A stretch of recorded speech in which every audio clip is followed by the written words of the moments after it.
In the veiled histories of Azeroth, amidst the sinister tapestry woven by the old god's Black Empire, there exists a relic from ancient times, Xal'atath. Born from the primordial chaos of that bygone era, this mysterious artifact transcends mere mortal understanding. One thing to know is that Xal'atath is a sentient void entity that became bound in the dagger we find in Legion, and then went on to possess a high elf body, but back to her beginning. Within the darkened corridors of power, when the Black Empire held sway over existence itself, there emerged a figure of profound dread, Dementius the All-Devouring. It was he who, in a gesture of dark communion, bestowed upon Xal'atath a weapon of unparalleled age and potency, the Voidsong Staff. There isn't much known about the Voidsong Staff, but you can get a little insight to its past when you visit an orc known as the Twilight Hermit within Xal'atath, who knows of the weapon and says, "Do you have any idea how ancient that weapon you wield is? There was a time when this whole world was ruled by the Black Empire. It was beautiful. The masters bestowed gifts upon their faithful. That stave was one such instrument. It was given to the Harbinger, so that one day she might... What? No, I was not going to tell them. The orc goes silent as if chastised by some unseen presence. In the hands of Xal'atath, the Void Song became an instrument of chaos, a conduit through which the will of the old gods reverberated across the cosmos. Its very existence bore witness to the depths of depravity that defined an empire built upon whispers of madness and tyranny. So while it is evident that it was powerful and used for unknown purposes other than obviously to further the Black Empire's goals, I don't see anything talking about it being used by Xal'atath or anything more important than the fact that Dementius gave it to her way back when. Whispers dance in the shadows of lore, weaving tales as diverse as the stars above. Some weave a tapestry where the blade, Xal'atath, is the vestige of an ancient old god, devoured by its own kind in a primordial clash. Others dare to suggest it bears the essence of Y'Shaaraj's very claw. Yet amidst the cacophony of speculation, one truth remains unquestionable. The blade is suffused with the dread power of the gods. Legends, like threads spun from the loom of time, speak of its uncanny ability to unveil the secrets of the Black Empire, unfurling visions that ravage the minds of those who dare to peer too deeply. Xal'atath, a wanderer through the ages, has whispered seductive promises of dominion and destruction into the ears of mortals, leaving chaos in its wake. It found purpose in the hands of the jungle troll Xandu, breathing life into the fallen Cathrax general Kithix, and in the grip of sorcerer Thane Tharasen's wife, Madgood, it cast a bitter curse upon Grim Batal. Through the ages it danced through the fingers of human priestess Natalie Celine, a conduit to the abyssal depths of the void, where secrets darker than midnight awaited her examining. Thus the saga of Xal'atath unfolds, a saga of power coveted and wielded, of destinies twisted and fates entwined, and in its silent, the chilling reminder that some relics are best left untouched. For the abyss stares back with eyes of infinite hunger. In the grand theater of fate, the knife known as Xal'atath embarked in yet another chapter of its dark odyssey. A relic of otherworldly power, it fell into the clutches of the Twilight's Hammer, disciples of chaos and heralds of Twilight's embrace. Their nefarious aim was to resurrect Zakaj the Corruptor, a being entwined in the scrolls of ancient lore, felled by the hand of Tyr in the distant past. Yet fate's threads are seldom predictable. For the High Priest of the Netherlight Temple emerged as a startling presence in this dark narrative. By the way, the High Priest is the player character. With a will tempered in the crucible of divine resolve, they wrestled the blade from the grasp of the Twilight's Hammer, claiming it as their own. In a conflict that reverberated across the cosmos, the High Priest wielded Xal'atath as a scythe against the encroaching tide of the Burning Legion. During battle amidst the sands of Xal'atath, they harnessed its potent energies to cleanse the sword of Sargeras, that accursed blade whose very touch dripped with corruption. Thus, in a convergence of destinies, the blade that once whispered malevolent promises found itself wielded as a force for redemption, and in the fight of its wielder's resolve, it shed the vestiges of its dark past, becoming a beacon of hope amidst the encroaching shadows of oblivion. Now at the end where we drained the power of the Legion weapons, while the majority of the power was drained from the weapons to cleanse the sword, Xal'atath was very much still alive within the dagger and wanting to be set free. Now we jump forward in time to the Battle for Azeroth expansion, and with N'Zoth waking up and coming into the fold. In the wake of the chaos brought on by demonic hordes, Xal'atath, still within the blade, found itself adrift in the currents of fate. Lost or perhaps forsaken by the High Priest who once wielded it, it became a coveted prize for the Naga, As the Naga's sinister plans were revealed, casting shadows upon the lands of Koltiris and Zandalar, the blade became a harbinger of dread. The blade was stumbled upon by chance, discovered near a makeshift altar amidst the verdant expanse of Stormsong Valley. Adventurers, drawn by whispers of intrigue and danger, sought to harness the blade's arcane insights. Xal'atath, with its whispering voice of ancient wisdom, revealed the Naga's nefarious plot, a cataclysmic storm intended to cleanse Azeroth of life's touch. To achieve this apocalyptic vision, the Naga coveted 3 relics: the Voidstone, the Trident of Deep Ocean, and the Tempest Collar. Empowered by the blade's haunting influence, the adventurer journeyed into the depths of Drustvar, where the tendrils of darkness intertwined with the ancient magic of elvenkind.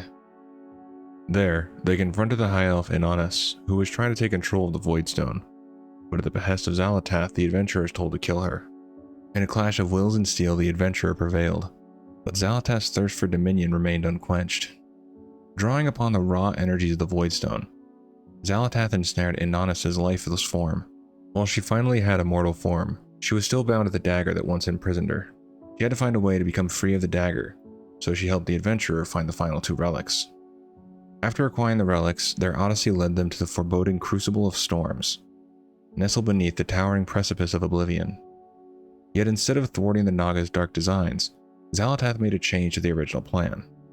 With a voice tinged with ancient allure, she offered the relics and the adventurer as tribute to the slumbering titan, Azeroth, in exchange for her own liberation from servitude. In a shadowy pact sealed with the essence of the void, Azeroth accepted the bargain, severing Xal'atath from her mortal vessel and claiming the blade as his own. As the tendril of darkness receded, Xal'atath vanished through a shimmering portal, her parting words laden with cryptic certainty, promising a reunion with the adventurer in the midst of an uncertain future. Amidst the shifting sands of fate, Xal'atath emerges, her dark silhouette cloaked in the ominous aura of the Darkheart. The Darkheart is a mysterious artifact found by Iridikron. In the past, he harnessed the Darkheart to gain Galakrond's power.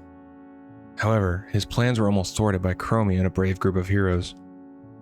Unfortunately, their efforts were in vain as they had to divert their attention to stop Chronolord Dios. Seizing the opportunity, Iridikron escaped with the Darkheart through a mysterious void portal. The artifact is then given to Xal'atath, leading to more adventures in the World Soul Saga trilogy. Once a mere pawn in the grand schemes of the Black Empire, she now harbors ambitions of her own, a harbinger of a new era veiled in shadow. No longer content to dwell in the ashes of a fallen empire, Xal'atath's gaze falls upon the Nerubians of Azj-Kahet, those ancient arachnoid beings whose legacy is woven into the very fabric of history. With whispered promises of empowerment and dominion, she ensnares the Nerubian queen Ansarek in her web of dark intrigue. Xal'atath offers the Nerubians a tantalizing vision, a future where they shall reclaim their rightful place as masters of the realm. In exchange for their fealty, she bestows upon them the dark gift of evolution, transforming them into formidable warriors, poised to carve their destiny with fangs bared and claws sharpened. Yet, a lone figure emerges from the depths of the void, Alaria Windrunner, her resolve unyielding as she vows to track down Xal'atath, her bow drawn taut with purpose. In ancient times, as the dragon aspects embraced the Titan's gift, the Primal Incarnates chose a different path, rejecting it altogether. This decision sparked growing tensions between the Dragonflights and the Primalists, who were determined to rid the world of what they saw as a Titan's blemish.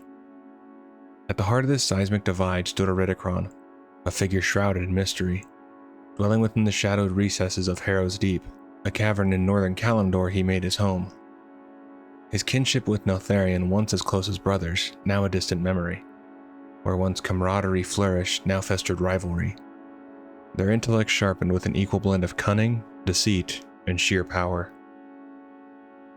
It was Iridikron who unraveled the arcane veil concealing the path to elemental ascendance, discovering the elusive means by which proto-dragons could transcend their mortal bounds. Yet his ambition knew no bounds, for he sought not only to master this transformation, but to wield it as a force of dominion over his brethren. With Farak as his unwitting guinea pig, only when survival was assured did Iridikron dare tread the path himself. Thus the stage was set for betrayal and upheaval. In a clash of wills and desires, Iridikron seized the mantle of leadership, casting aside the bonds of kinship and trust. Even his own sister, Icronia, who became a member of the Black Dragonflight, got ensnared within the web of his schemes. she found herself twisted into a puppet of his grand design. With calculated precision, she became the unwitting harbinger of chaos. Her once noble purpose corrupted into a tool of propaganda against the dragonflights. Through her hands, mortal settlements crumbled, their destruction a grim testament to the depths of Iridikron's depravity. Yet behind the veil of chaos, Raszagath moved unseen, weaving shadows to cloak her true intentions.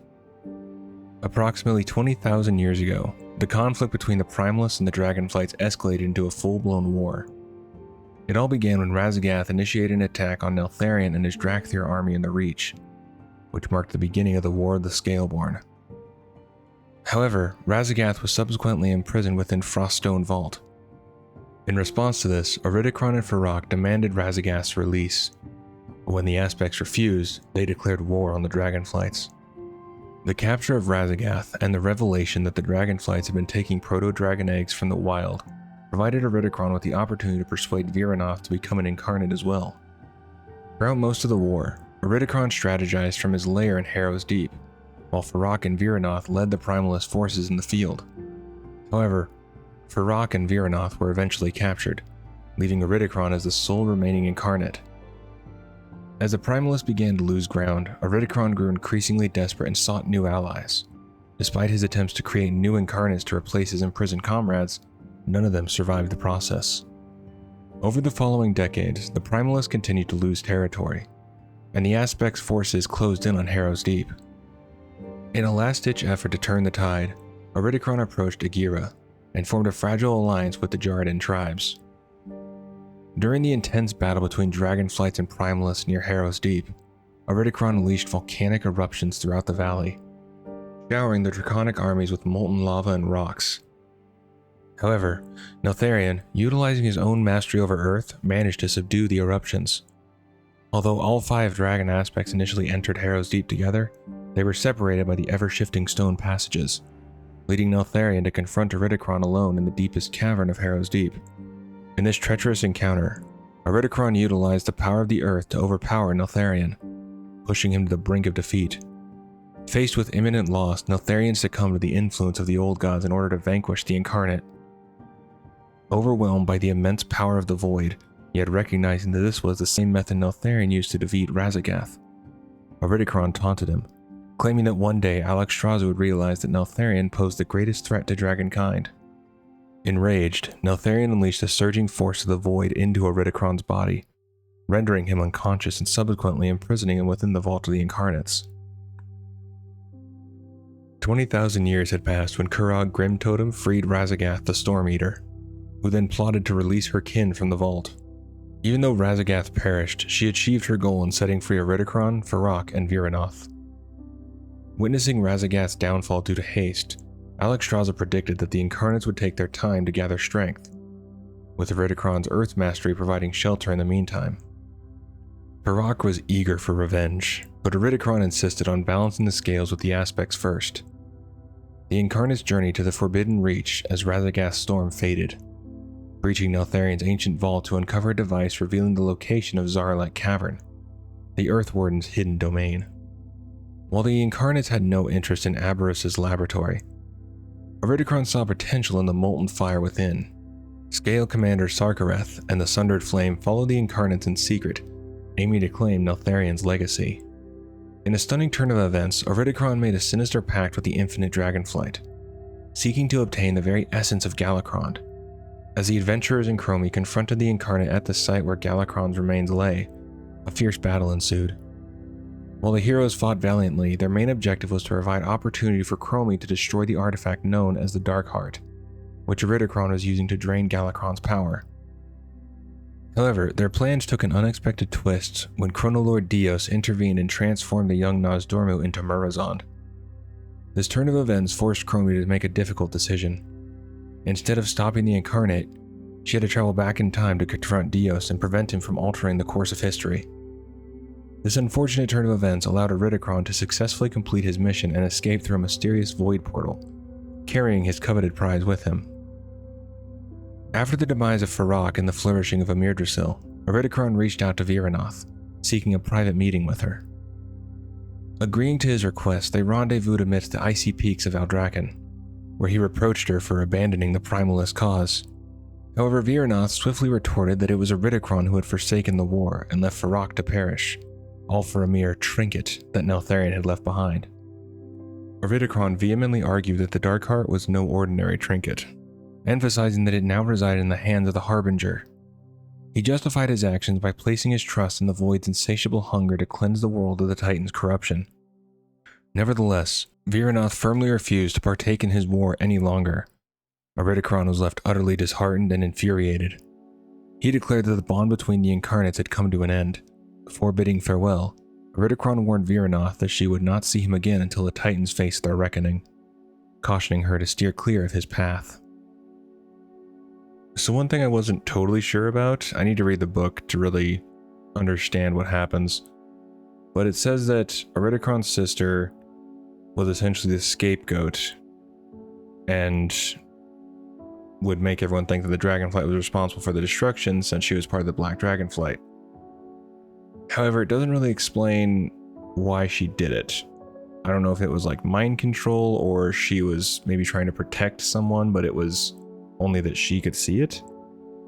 But the other thing was that Razagath was the one causing extra destruction than what Icronia was doing. And so I'm not exactly sure how that happened, but I'll have to read the book and figure out the exact circumstances. But otherwise, I'm actually quite happy to have some knowledge of what the heck is going on in current WoW, since everything I've done is old WoW, and I've been so lost in the current story. So hopefully you did enjoy, and with all that said and done, thanks for tuning in, and I'll see you in the next one. Do take care of yourself.